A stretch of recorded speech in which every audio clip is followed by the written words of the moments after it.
Olá, meus amigos, que Jesus abençoe a todos mais uma vez. Estamos no canal Palavra Amiga Espírita e eu sou o Rogério. Dando continuidade ao estudo que estamos fazendo lá do capítulo 2, da segunda parte do livro O Céu e o Inferno, ou Justiça Divina, nós ainda estamos lá naquelas comunicações dos espíritos considerados felizes diante da condição que se encontram no plano espiritual após o seu desencarne.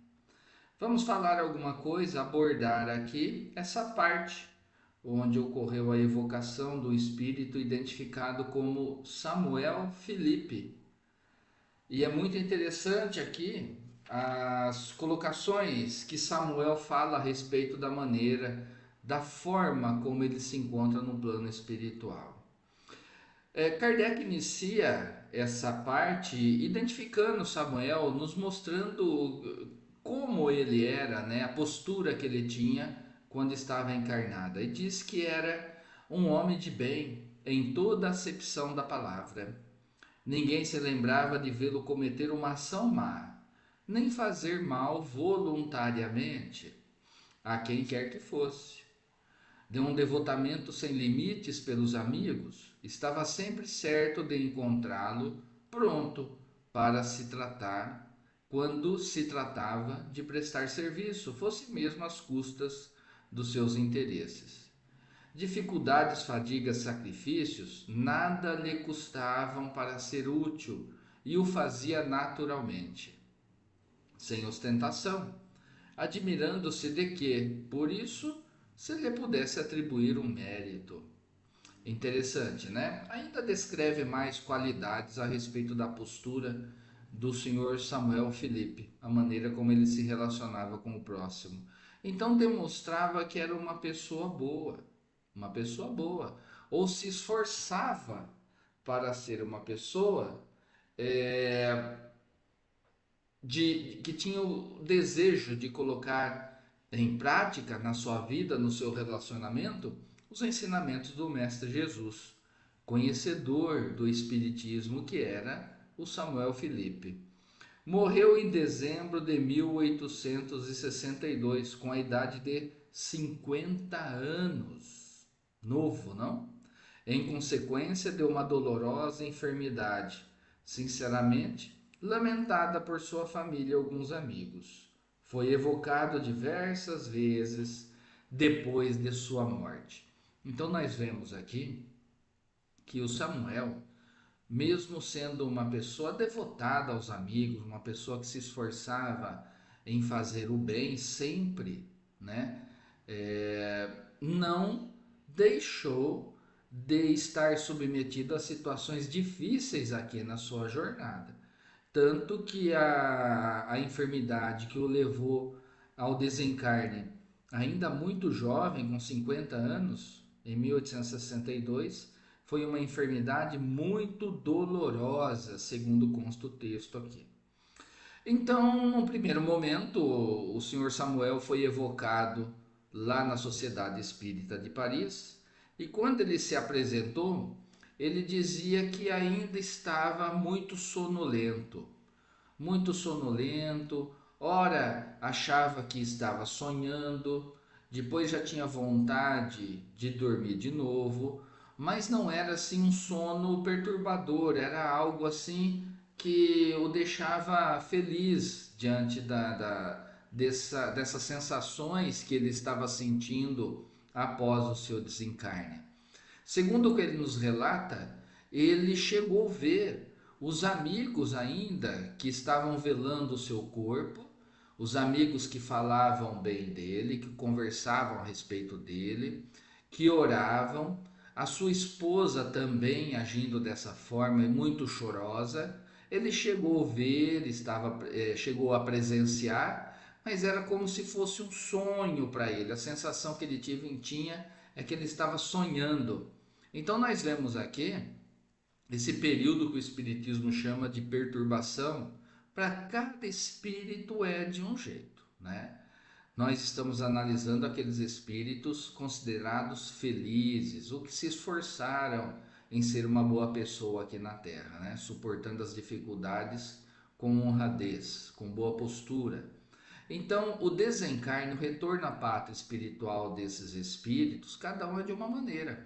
Uns alcançaram a lucidez de uma maneira muito mais rápida, outros ainda permaneceram nesse estágio sonolento de ter as recordações daquilo que presenciou, no caso do senhor Samuel, tendo presenciado o seu próprio velório, como se aquilo fosse um sonho, algo longe, e ele ainda dormindo, né, descansando.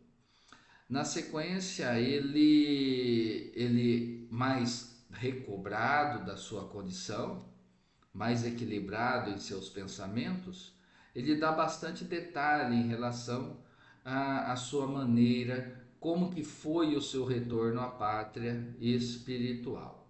Uma parte que nos chama a atenção é quando ele diz aqui a respeito daqueles que o ofenderam, que o causaram mal a ele. É muito interessante, olha só a maneira de enxergar esses acontecimentos que ele suportou aqui enquanto encarnado.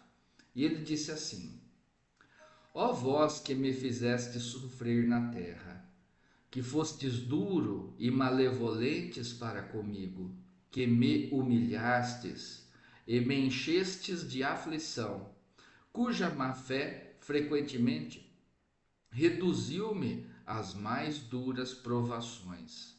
Não só vos perdoo, mas vos agradeço. Querendo fazer meu mal, não desconfiastes que me fazíeis tanto bem. É, portanto, verdade que a vós devo, em grande parte, a felicidade de que gozo, porque me fornecestes ocasião de perdoar e de pagar o mal com o bem. Deus vos colocou em meu caminho para provar a minha paciência e me exercitar na prática da caridade mais difícil, a do amor aos meus inimigos. Olha que depoimento que o senhor Samuel nos apresenta aqui. Então ele desencarnado e reconhece o sofrimento que passou diante da postura dos outros que lhes fizeram mal, mas ele entende que diante do mal que foi feito a ele e da maneira como ele suportou, resignado, equilibrado, sem revolta, e dizendo aqui que foi com muita paciência e se esforçando para perdoar, que isso foi uma vitória para ele no retorno à pátria espiritual. O seu equilíbrio emocional, psicológico e de sentimento, sentimental, na pátria espiritual, em retornando lá, a pátria, estava muito bem, estava bem, porque ele suportou de maneira honrada e da melhor maneira possível as dores e as provações a que foi submetido enquanto estava aqui encarnado. E olha só, desejando o perdão àqueles que o fizeram mal e reconhecendo que esses que fizeram mal para ele, de certa forma, foram instrumentos para que ele evoluísse, para que ele melhorasse, para que ele exercitasse os sentimentos que mais vale a pena para nós, que nós sempre devemos buscar: o sentimento da resignação, do perdão, do entendimento, da indulgência, tanto ensinado pelo nosso Mestre Jesus. Então, é um valioso ensinamento que ele nos dá aqui. Para chegarmos próximo ao encerramento do nosso encontro, eu peço aos amigos que façam a leitura dessa evocação do Senhor Samuel, porque é muito rica, né? Mas nós vamos citar aqui uma outra parte, uma outra passagem, onde ele relata a sua condição no plano espiritual. Num determinado momento, ele ainda, nesse retorno à pátria espiritual, ele disse assim, ó: eu me tateava, por assim dizer, para assegurar-me de que não era o joguete de uma ilusão que não fosse um sonho, né? Que não estivesse sonhando. Então ele se tateava para constatar que realmente ele estava desencarnado e que já se encontrava no plano espiritual. E esse tateava aqui, ele coloca entre aspas e ele põe assim, por assim dizer. Por quê? Porque ele tocava no seu próprio corpo, mas no corpo espiritual, no corpo fluídico, no perispírito, conforme nós estudamos bastante na doutrina espírita. Muito interessante essa afirmação do senhor Samuel. E diz ainda: frequentemente vou rever os meus. Sou feliz pela boa lembrança que guardam de mim. Os seus pensamentos me atraem para eles. Olha só que interessante, hein?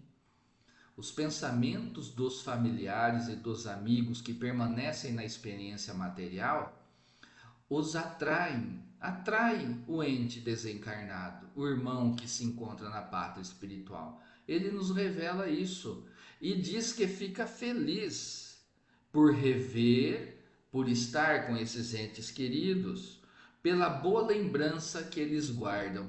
Então aqui fica uma lição para a gente. Quais são os pensamentos que nós estamos nutrindo quando um ente querido desencarna e retorna à pátria espiritual? Normalmente são pensamentos de dor pela separação, muitas vezes fomentado pela revolta que deixamos instalar em nosso coração. E esse sentimento de revolta faz mal, não só para a gente, mas para o ente desencarnado, porque eles são atraídos pelos nossos pensamentos. Se o meu pensamento é de dor e grande sofrimento, eles vão ficar também dessa maneira, desequilibrados, desajustados, tristes, infelizes, por estarem recebendo esse mau sentimento que nós produzimos. Então aqui fica uma lição para todos nós, para nós nos policiarmos quando estivermos passando por um momento desse. Não que não vamos sentir, que não vai doer, né? Esse processo da separação material dói, nos afeta sim, mas não vamos deixar que o sentimento da revolta se instale em nosso coração, porque o nosso ente querido continua vivendo e muitas vezes próximos da gente. Você vê aqui que os nossos pensamentos atraem aqueles que nós amamos. É isso que ele está falando, o senhor Samuel. E ele continua: assisto às suas conversas, alegro-me com as suas alegrias, suas dificuldades me entristecem. Mas não é essa tristeza ansiosa da vida humana, porque compreendo que não são senão passageiras e são para o seu bem. Fico feliz em pensar que um dia eles virão para esta morada afortunada, onde a dor é desconhecida. É para torná-los dignos disso que me aplico. Esforço-me por sugerir-lhes bons pensamentos e, sobretudo, a resignação que eu mesmo tive diante da vontade de Deus. A minha maior dificuldade é quando os vejo retardarem esse momento pela sua falta de coragem, seus murmúrios, a dúvida quanto ao futuro ou por alguma ação repreensível. Trato então de desviá-los do mau caminho. Se triunfo, é uma grande felicidade para mim, e com isso todos nos alegramos aqui. Se fracasso, digo-me com pesar, ainda há um atraso para eles, mas consolo-me pensando que nem tudo está perdido e sem retorno. Olha que fecho maravilhoso dessa manifestação do senhor Samuel Felipe, dizendo como foi o retorno dele, o que ele sentiu, o que ele percebeu num primeiro momento, assim, muito sonolento, dormia bastante, via as coisas e ficava com aquela lembrança como se estivesse em meio a uma névoa, como se fosse um sonho, até que foi despertando aos poucos. E a alegria de estar desencarnado, distante das dores que o corpo físico havia proporcionado a ele, foi muito grande. Então, nos chama a atenção a respeito disso.